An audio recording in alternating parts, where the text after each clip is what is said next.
안녕하세요, kimincoree, 박킴입니다. Hi, this is Kimi Park from kimincoree, and today we are reviewing Phrasebook by kimincoree. So this book was brought out in 2016 and it has been thought for beginners of Korean or people who don't speak Korean at all. It has 12 chapters that are divided in categories. So you have the basic phrases at the airport, getting around, accommodations, eating, shopping, fun places, then a little bit of touristic information such as festivals in Korea, eras in Seoul, visiting a local city, emergencies, a little bit more about the Korean language. And we have a special guest today. 안녕하세요. 키민코레 별씨입니다. Somebody is being a little bit naughty while I'm recording, so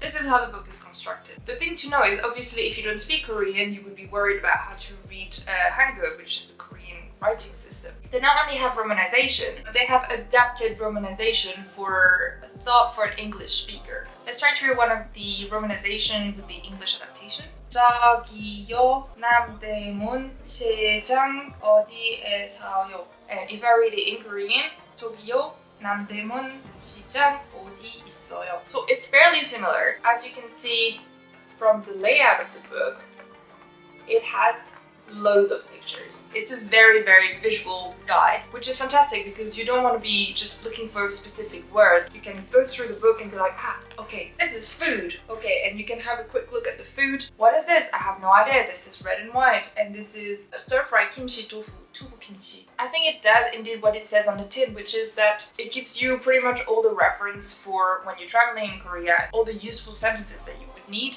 I like that they have included some very specific things. What will you do in Korea? You will eat. Okay, there's a whole section about food and how to order in a restaurant and different types of dishes that you have, or at least the most common one. The second thing you will do a lot in Korea is visiting some places and then also doing some shopping. And I really like that they have a specific page to go shopping in a cosmetic store, because when in Korea, of course, you want to bring back some K-beauty with you. And they not only give you the names of the product, which, you know, you could sort of recognize just by looking at it, you know what it is, but they also give you the different type of skin combination or problem that you can have that you would want to find a cream for, such as, you know, you have oily skin with some acne and pigmentation. So this is something you want to find a product for. Okay, you've got this word reference. You can try to recognize it on the package. A lot of the time you will have an employee that comes to you and asks you if you need any help choosing something.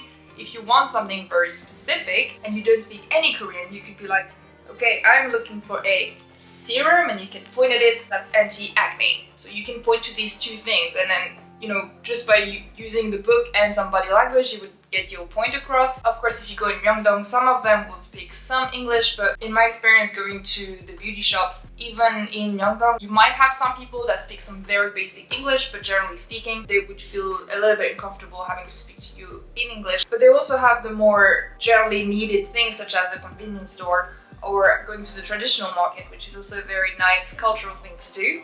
So it is a phrase book, so let's talk about how the phrases are made, and that's again something I really like about this book, because let's take a page like at the cafe. This is something that most of us will do every single day in Korea. So the sentence is written and some of the words are underlined. So the words are the name of the drink, such as the ice americano, and also the size. And on the other page you have the most common types of drinks and the common types of size, so then you can just interchange the word with this one.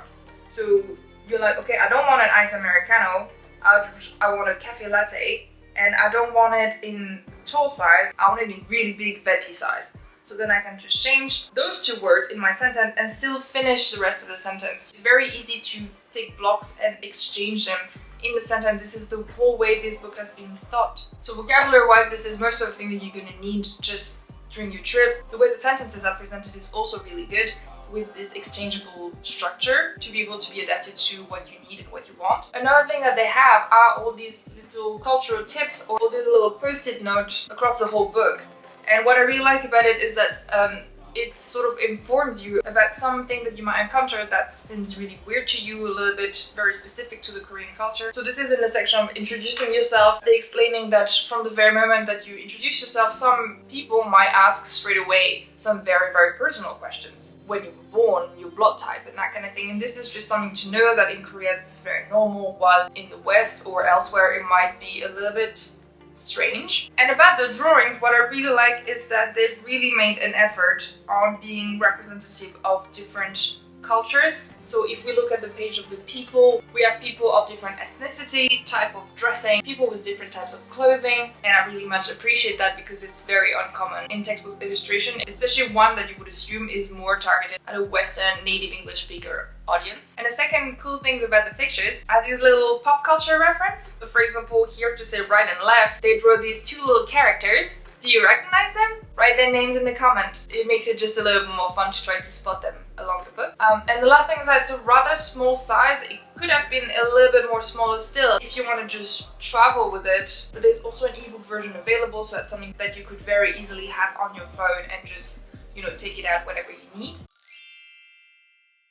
I did want to mention some things that I don't really like about it. I had to brainstorm a little bit. So for example, I find that a few of the information are not super useful and could have been left out, which would have helped in having a book that's a little bit smaller. So as an example, we have the different part for stakes in a pig. That's something I don't specifically need to know. Or the fact that you have all the name of all the station on the metro line as well, which takes several pages at the end. It's something that as a traveler you don't really need, and you wouldn't be referencing this book anyway because you would probably use either an app to go around, or even if you have an actual map, usually it would be written in Korean, and you always have the romanization as well. And in all the station, all the station names are usually written in Korean, in Hangul, and in romanization. I personally think that this could have been left out. And in the other way around, there are a couple of other things that I think would have been very useful to have. There are a lot of things about getting the shop assistant to help you find the thing that you're trying to buy, but there is no specific section for the things that they usually ask at the till, such as, do you want a bag? Or do you have a loyalty card, a point card? Those types of things that they ask very often in shops and cafes. That would have been, I think, a useful addition to have in this. And my final criticism of this book is that, at least for now, it's only available in English. It's the language that they use at TTMIK to teach and to print their books. But because this is a travel book and a very good one, on top of that, I really think this one would be very easy to translate and have in other languages such as, you know, Spanish, Japanese, Chinese, French. I would love a French one. I could translate it for you if you want to hire me to talk to me in Korean. Because if this book existed in French, I would have bought it for my mom, who only speaks French. Actually, my biggest criticism of this book is the fact there is no audio for it. Because as much as you can try to read the adapted romanization, it would still be really useful, especially for somebody who really has no clue how to speak Korean, read Korean, how Korean sounds. It would have been so useful to have an audio file where you can sort of, you know, hear how the sentences sound and see how you can repeat it. For the tourists who really want to try to speak rather than being like, okay, I'd like this one, please. So let's recap. Currently, this book costs $20. The ebook version is $15. The level is beginner. Although I have to say that even for me as a high intermediate speaker, I would still find things that I don't know how to say, or things that I would find very useful to know in this book. There you have it. That was my review. I would really recommend this book if you ever travel to Korea. Even just to study the Korean language, I found this book to be really well structured and very useful. So I give it 4 marks. My dog wants to play. Brought me his toy, who lost his ears. My dog is back.